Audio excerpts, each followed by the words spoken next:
Alright, well, we're ready for the second coat. Now, I let this dry for, well, I let it dry overnight actually. It's the next day now. But you want it to dry for 3 or 4 hours at least. And then I let it dry overnight, so I put the paint in the refrigerator, covered it, put it in the refrigerator. And it seems like I can hold it for, easily 2 nights like that. And it's still in good shape. I wouldn't want to push it too far.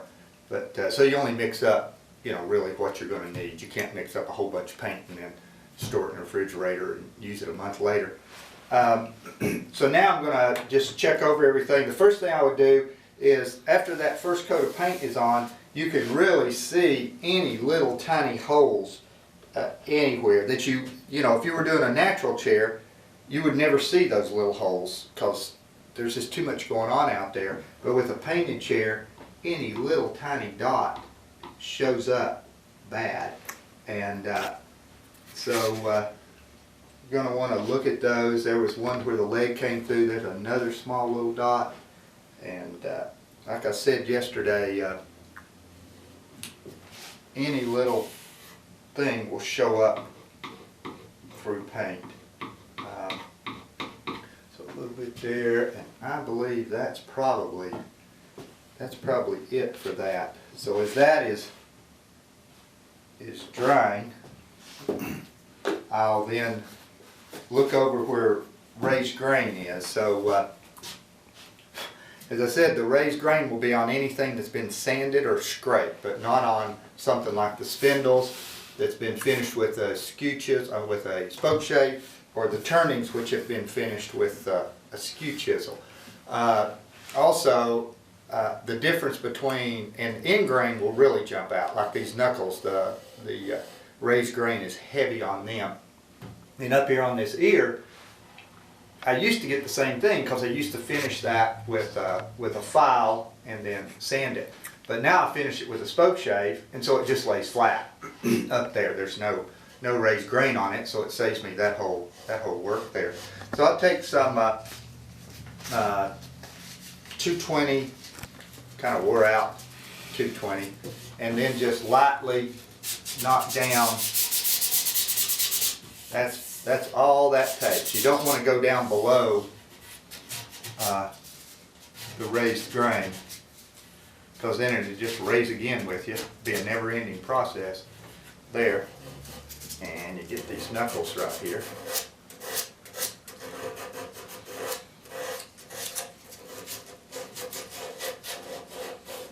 This is where you put your hands, so I don't want that rough at all. I want it as smooth as I can get it.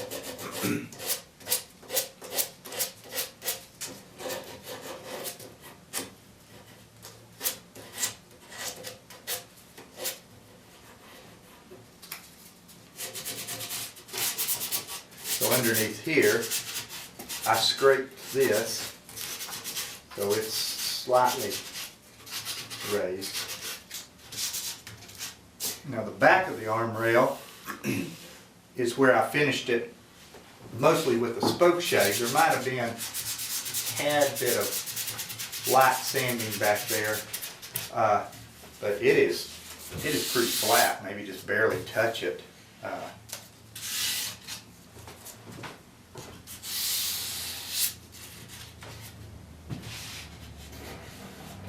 And now we'll do the comb.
I'd like to usually just lightly go over the seat. You don't have a lot of raised grain on it, even though it's been sanded. It's pine, and it doesn't raise like the oak does. But the combination of being just slightly raised and then being painted with the extra bond mix, I like to lightly sand it.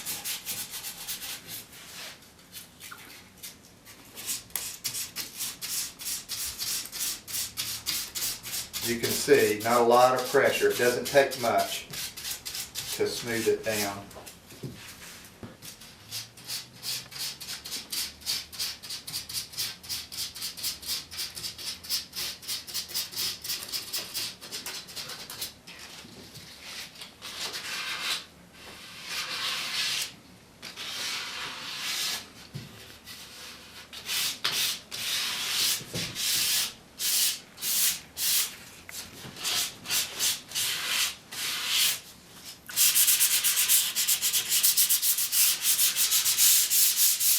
Always go in the direction of the long wood fibers.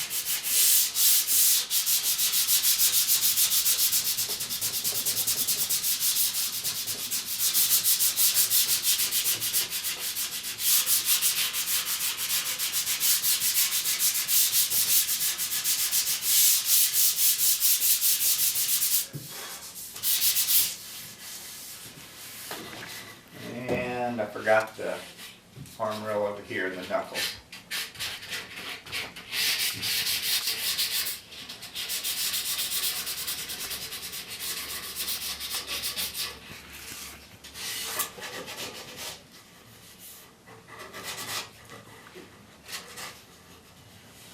Now that ought to do it for the raised grain. It shouldn't raise again. If it does, I'll check it before I put the third coat on and hit whatever areas need to be hit. Go ahead and put another coat just on that area that I raised, and then let it dry, and then come back and do the third coat. So, but that should be it. I like to feel everywhere, especially down here where people might put their hands, but pretty much I like all of it knocked down. I don't want it raised up anywhere. And now I can start painting again. So start painting just like I did. Well, sort of like I did. I guess I started on the seat when I had the extra bond. I'm starting down here in the center spindle. You know, with the subsequent coats, it might be hard to tell where you painted and where you didn't. So I just paint the chair the exact same way every time. You know, so I go center spindle, center stretcher, side stretchers, leg, you know, and so on and so forth as I work my way up, so I can pretty much keep track of where I am. But it's painted just the exact way that the first coat was put on. You know, pull the paint out, make sure that you don't have the paint too thick, and paint fairly fast. I just get much better results when I put the stuff on fast.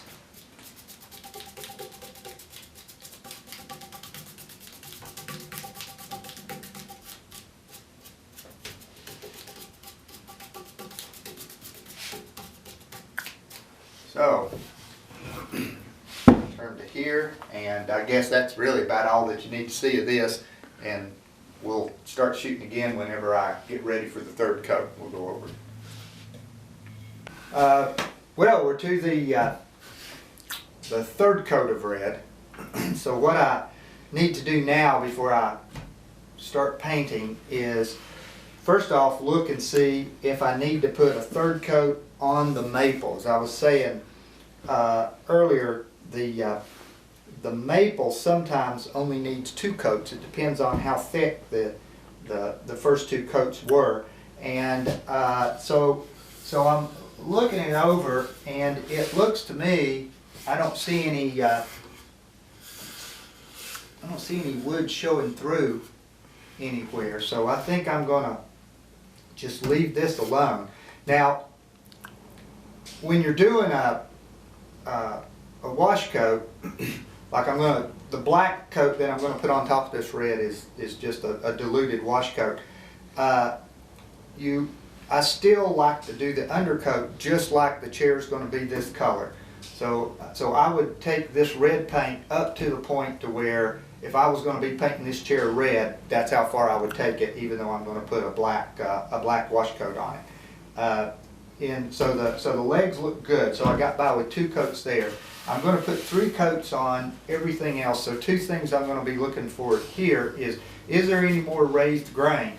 And it takes a little bit of experience to tell if it's the coarseness of the paint that you feel, because milk paint's fairly coarse before you rub it down, or is it raised grain?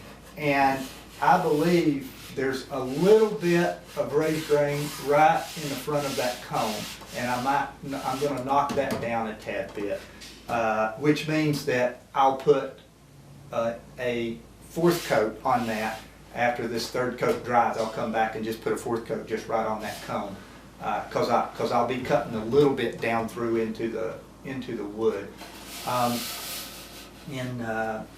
so that's what I'll do. And then the other thing I'll be looking for in the oak, you've got that open grain that I was talking about, and sometimes it doesn't get down into that, and you'll see little white streaks in it, and that's the open grain. So as I'm painting, I'm going to be looking for that. And I have to have good light in order to see it. I'll be looking for that, and when I see it, I'll wipe the brush sideways, crossways, and try to rake it into those grooves. So let's just flip this around. And I told you the white oak is tighter grain than the red. And so I don't get a lot of it in the white. In fact, I don't hardly see any, just a little bit on that spindle. And this cone is red oak, if you remember when I made it. And I can see some spots there and there and there and there. So there's not a lot, but there's a little bit there. So I'll have to be sure to cover those. So knock down a little bit of this raised grain. It's not raised much. I don't know if it was really worth my while. Well, it doesn't take long, but to do it, so I guess it is worth my while because it doesn't take much time. So get that.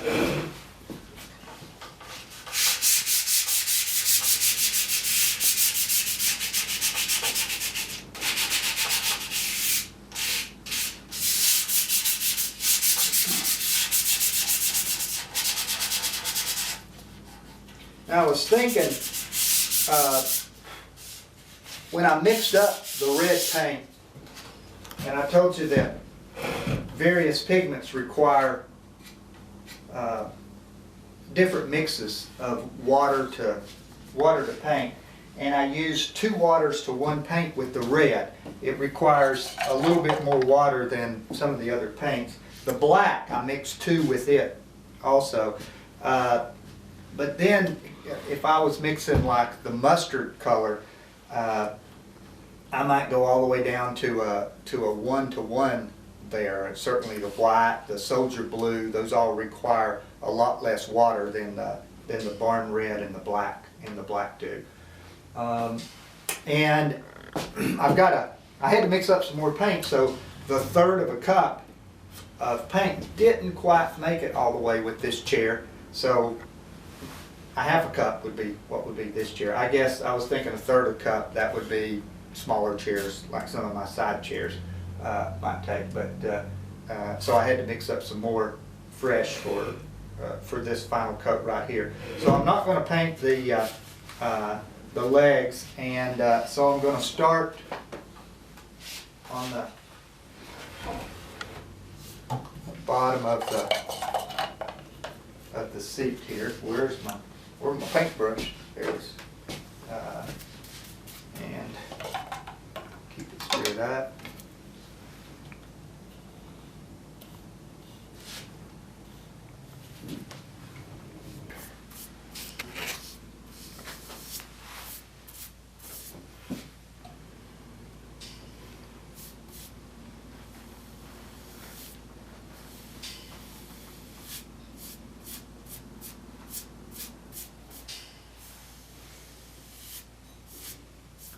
So I'm pulling the paint out, as you see, getting rid of all the bubbles that I can.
Okay, so we got, before I turn it over, I'll get the bottoms of this right here. But, so anyway, pretty much you see the way that I paint this, and I'll finish painting this, and then the next time we come back I'll be mixing up the black paint and doing the black wash coat on it.